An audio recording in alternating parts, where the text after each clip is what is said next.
Jogosupo. Nama saya Lutfiana Dekanurhayati. Saya Rahmawati. Saya Singgana Rahayu. Saya Rian Oktavian. Saya Cipto Indra Suryanto. Saya Adi Wijaya. Kami akan menjelaskan tentang good governance. Good governance.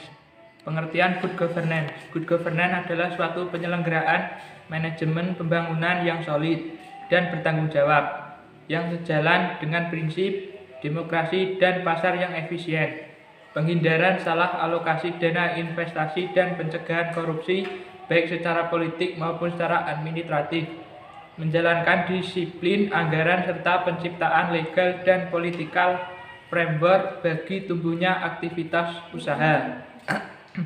Good governance pada dasarnya adalah suatu konsep yang mengacu kepada proses pencapaian keputusan dan pelaksanaannya yang dapat dipertanggungjawabkan secara bersama sebagai suatu konsekuensi yang dicapai oleh pemerintah, warga negara, dan sektor swasta bagi penyelenggaraan pemerintahan dalam suatu negara. Prinsip good governance. 1. Partisipasi. Artinya, setiap warga negara memiliki kesetaraan suara dalam pembuatan kebijakan. 2. Ketanggapan atas kebutuhan stakeholder dalam mengelola lembaga terhadap prinsip yang sehat dan peraturan perundangan yang berlaku. 3. Kemampuan untuk menjembatani perbedaan kepentingan di antara masyarakat agar tercapainya konsensus bersama. 4. Akuntabilitas, yaitu kejelasan mengenai fungsi, struktur, sistem, dan pertanggungjawaban perangkat lembaga kepada stakeholder secara efektif. 5. Transparansi, yaitu adanya keterbukaan dalam melaksanakan proses pengambilan keputusan dan mengemukakan informasi yang relevan dalam pengambilan kebijakan. 6. Aktivitas didasarkan pada aturan atau kerangka hukum. 7. Memiliki visi yang luas dan berjangka panjang untuk memperbaiki dan menjamin keberlanjutan pembangunan sosial dan ekonomi. 8. Kesetaraan dan kewajaran, yaitu perlakuan yang adil atas seluruh masyarakat dalam memenuhi hak-hak untuk mengangkat taraf hidupnya berdasarkan peraturan perundangan yang berlaku. Ciri-ciri good governance. 1. Mengikutsertakan semua transparansi, bertanggung jawab, efektif, dan adil. 2. Menjamin adanya supremasi hukum.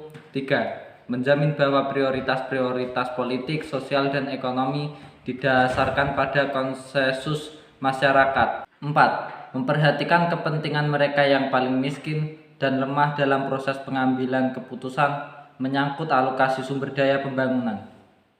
Karakteristik good governance. 1. Terwujudnya interaksi yang baik antara pemerintah, swasta, dan masyarakat, terutama bekerja sama dalam pengaturan kehidupan sosial politik dan sosial ekonomi.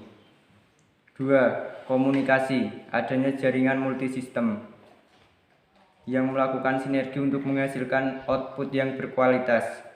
3. Proses penguatan diri sendiri. Ada upaya untuk mendirikan pemerintah dalam mengatasi kekacauan dalam kondisi lingkungan dan dinamika masyarakat yang tinggi.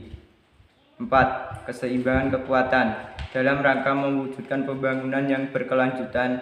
Ketiga elemen yang ada menciptakan dinamika kesatuan dalam kompleksitas, harmoni, dan kerjasama. Independensi, yakni menciptakan saling ketergantungan yang dinamis antara pemerintah, swasta, dan masyarakat melalui koordinasi dan fasilitasi. Syarat good governance. 1. Mewujudkan efisiensi dalam manajemen pada sektor publik, antara lain dengan memperkenalkan teknik-teknik manajemen perusahaan di lingkungan administrasi pemerintahan negara dan melakukan desentralisasi administrasi pemerintahan. 2. Terwujudnya akuntabilitas publik, sesuatu yang dilakukan oleh pemerintahan harus dapat dipertanggungjawabkan kepada masyarakat. 3. Terjadinya perangkat hukum yang memindai berupa peraturan perundang-undang yang mendukung terselenggaranya sistem pemerintahan yang baik. Penerapan good governance di Indonesia. Di Indonesia sendiri, good governance sudah benar-benar mulai diterapkan sejak meletusnya era reformasi. yang dimana pada era tersebut terjadi perombakan yang mengharuskan adanya sistem demokrasi yang bersih. Sehingga good governance merupakan salah satu alat reformasi yang mutlak diterapkan di sistem pemerintahan di Indonesia. Akan tetapi, hal tersebut bukan berarti gagal untuk diterapkan.